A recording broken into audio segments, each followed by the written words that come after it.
Franchement, on va pas se mentir, on a tous la flemme d'écrire des tests. On préfère se lancer directement dans le code. Mais aujourd'hui, en 2026, on a un nouvel outil, l'intelligence artificielle, qui va nous permettre, en fin de compte, peut-être, de faire du code qui fonctionne et du code sans bug. Et pour ça, il faut contraindre cette intelligence artificielle.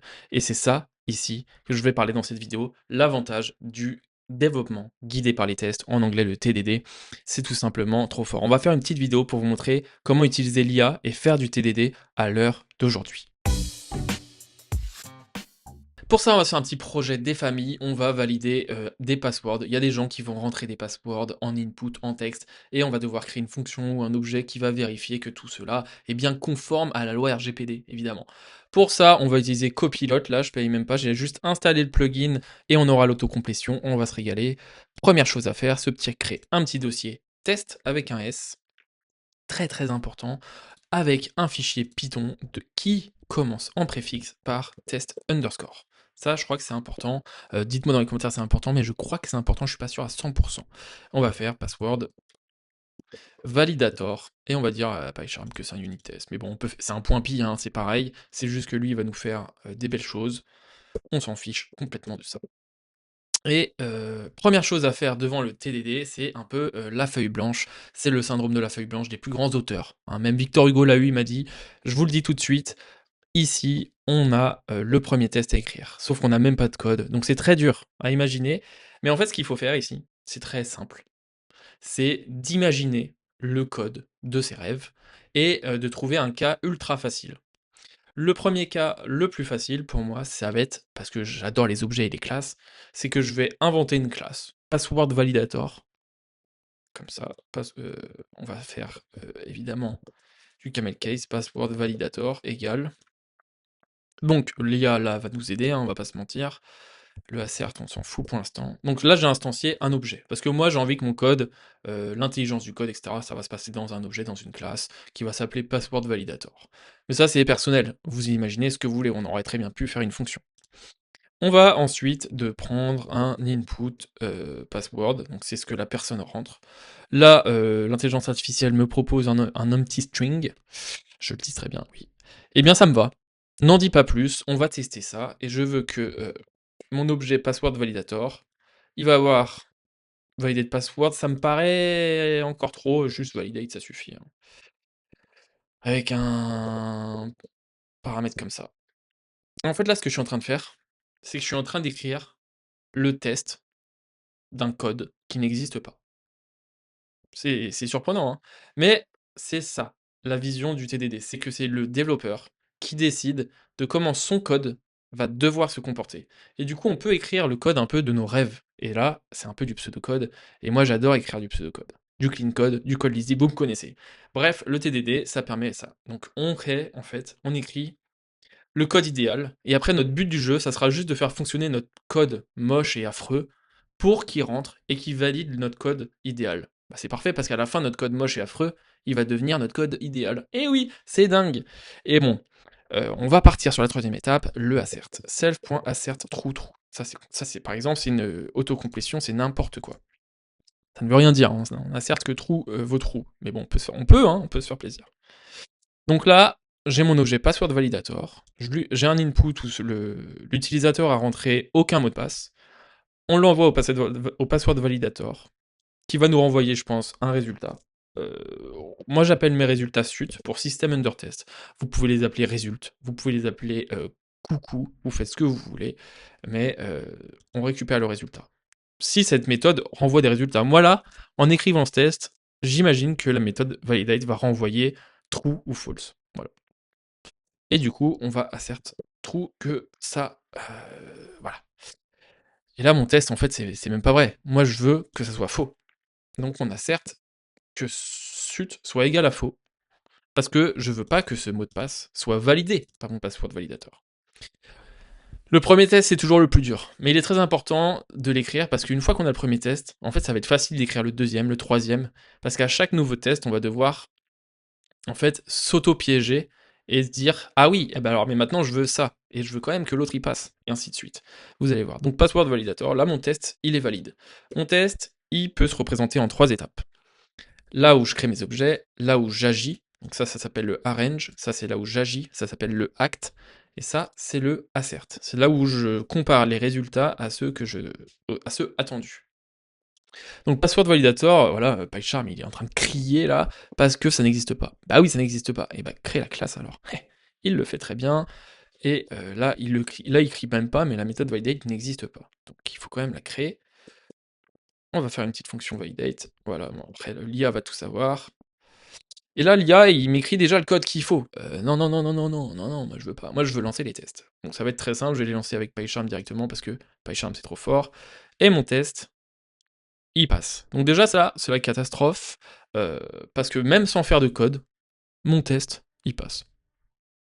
Pourquoi c'est la catastrophe? Parce qu'en TDD, quand on écrit un test, on s'attend d'abord qu'il soit rouge. Il y a un système de cycle. Le cycle, quand on écrit un test, c'est qu'il faut que le test il soit rouge, c'est-à-dire qu'il ne passe pas. Une fois qu'il est rouge, on doit le faire passer au vert le plus vite possible en remplissant dans le code de production, donc le code de ce qui est testé, la fonctionnalité. Une fois que c'est fait et que le test est vraiment vert, là, on a le droit de refacto. La troisième étape est très importante, c'est-à-dire qu'on a les tests verts, on peut toucher au code de prod pour le modifier et le refacto. Premier avantage, on n'a aucune dette technique, on a le code qui s'auto-nettoie directement. Deuxième avantage, comme on modifie le code de prod alors que les tests étaient déjà verts, si après un refacto on relance les tests et qu'ils deviennent rouges, ça veut dire qu'on a introduit de la régression. Parce qu'en fait, plus on a de tests, plus on a un filet de sécurité sur les fonctionnalités. Et ça nous permet d'être ultra serein et d'éviter tous les bugs. Ça me paraît tout simplement magistral. Je vais pas vous mentir. Donc là, on va essayer de faire passer le test. Le test est directement vert. Donc on va faire rouge. Comment le faire rouge? On va return true. Hop, on va lancer les tests. Le test est vraiment rouge, on est au propre, on est serein. Maintenant, comment on le fait vraiment passer? On peut soit returner false pour vraiment faire du code bête, mais on peut réfléchir aussi au fait que password est tout simplement différent de ça. Voilà, faut pas qu'il soit empty. Et là, on fait passer le test. Le code est pas très compliqué, mais ça va. On pourrait aussi faire un if not password return false, sinon return true. On peut là jouer, faire plein de refacto, imaginer le meilleur code. Nouveau test. Qu'est-ce qu'on veut bien inventer? On va tester un password, non pas valide. Tu vois là du coup l'IA, je suis en mode auto je crois, va inventer des tests, hein. Ça il faut faire gaffe aussi quand même pour rester sur nos gardes, mais c'est très simple. On va faire un test que, je sais pas ce qu'on va faire. Donc je mets XX, je vais instancier un password validator. On va dire que l'input, password, c'est la malice code. Ça, pour l'instant, c'est pas un password qui est validé, parce que, dans notre tâche Jira ou je sais pas quoi, on a l'information qu'il faut au moins, un chiffre. Donc, on va passer le input password ici, à notre fonction validate. Ça, c'est un choix, hein. Moi, j'ai pris, une méthode validate, on pourrait très bien tester une fonction plutôt qu'un objet avec une méthode validate. Heu, Chacun fait ce qu'il veut, on fait ce que l'on souhaite, c'est ça la beauté du code, hein, il faut pas se mentir. Password validator, il va validate ça, est-ce qu'il va assert true? Non, il va assert false. Et là, mon test, en fait, moi, c'est parce que j'ai l'habitude, mais là, mon test, il va être rouge. Je vais le lancer. Il va me dire, bah non, il renvoie true. Pourquoi il renvoie true? Parce que le password n'est pas vide. Donc, le password est validé. Sauf que là, en fait, je suis en train de rajouter une nouvelle règle. La règle, ici, d'ailleurs, tant que je l'ai en tête, je vais la mettre dans le nom du test. At least one digit. Et quand tu lances les tests, l'avantage, c'est que ça lance tous les tests que tu as déjà écrits. Donc, en fait, tu as un filet de sécurité que quand tu vas rajouter du code ici, t'es sûr de pas casser ce qui a déjà été fait. Donc tous les cas tests avant. Et ça te permet d'avoir du code en fait qui grandit, qui devient qui a de plus en plus de features sans casser l'existant. Donc pas de dette, pas de régression comme on dit. Et ça c'est en fait un gain de temps énorme. Tu puisses rajouter des features en étant sûr que tu ne casses pas l'existant. C'est trop fort. Le password validator, validate input password. Donc ça, ce n'est pas validé. Pourquoi?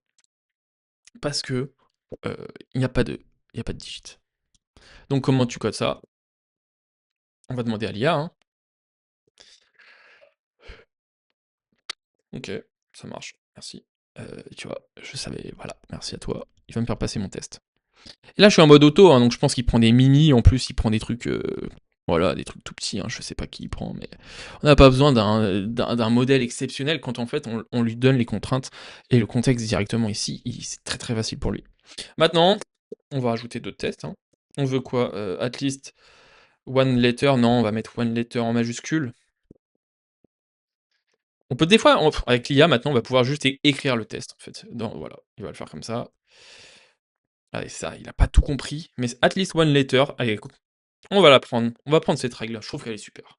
On va lancer les tests. Assert true is not false. Comment on fait pour valider ce test? On va laisser l'IA. Est-ce que ça marche, hein? Oui, ça marche. On a 3 tests, et là on peut se dire, bon, je suis peut-être allé trop vite. Je suis peut-être allé trop vite. On dirait pas, mais on va trop vite là en fait. Parce que on a peut-être du refacto à faire.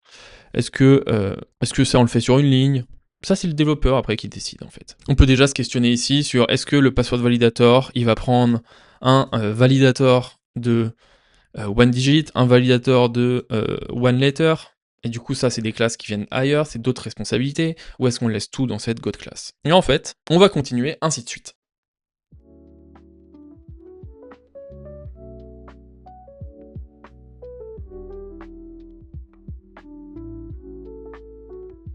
Donc voilà, maintenant on a un objet qui nous permet de contrôler si les passwords sont valides, etc. Par la RGPD, mais on a du code un peu moche. Voilà, on a fait du TDD plutôt rapidement, on a plein de tests, on sait que notre code il fonctionne. Maintenant, avec l'IA, ce qu'on peut faire, c'est partir sur du clean code. Vous me connaissez, du polymorphisme, du single responsibility, tout ça. Et avec un petit prompt des familles, on va lui demander de transformer le password validator en un objet open close qui respecte les principes solides. C'est parti.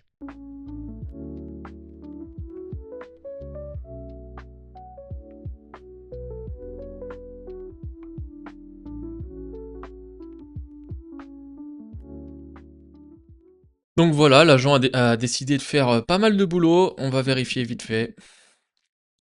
On a donc un package password validator, avec une interface qui a une méthode validate, hein, donc c'est à peu près ce qu'on avait fait pour une password rule validator. Les différentes rules qui sont très simples, no empty rule qui retourne à peu près le même code que ce qu'on avait fait, pas tout à fait, mais du coup les tests seront quand même là pour vérifier. On a quand même nos tests qui n'ont pas été modifiés, donc tant qu'ils passent, on s'en fout, on est sur un, j'ai envie de dire. C'est ça la puissance. Donc on a du coup maintenant des objets qui définissent chacune des rules, tout simplement, avec leur méthode validate, qui se passe, ainsi de suite, comme ça. Et notre password validator, tout simplement, maintenant, est un objet qui prend des rules, et qui pour chacune des rules, les applique sur le password qui est passé en paramètre. Et là, on a un code, clean code, polymorphisme. Si une nouvelle rule s'ajoute, il suffit de rajouter un objet dans les règles rules qui respecte l'interface, donc avoir une méthode validate, et on a du code exceptionnel. Voilà, je vous le dis.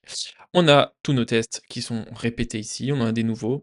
Il suffira de les lire, de les modifier, de voir s'ils sont cohérents, s'ils ne sont pas trop doublons avec ceux qu'on avait déjà écrits.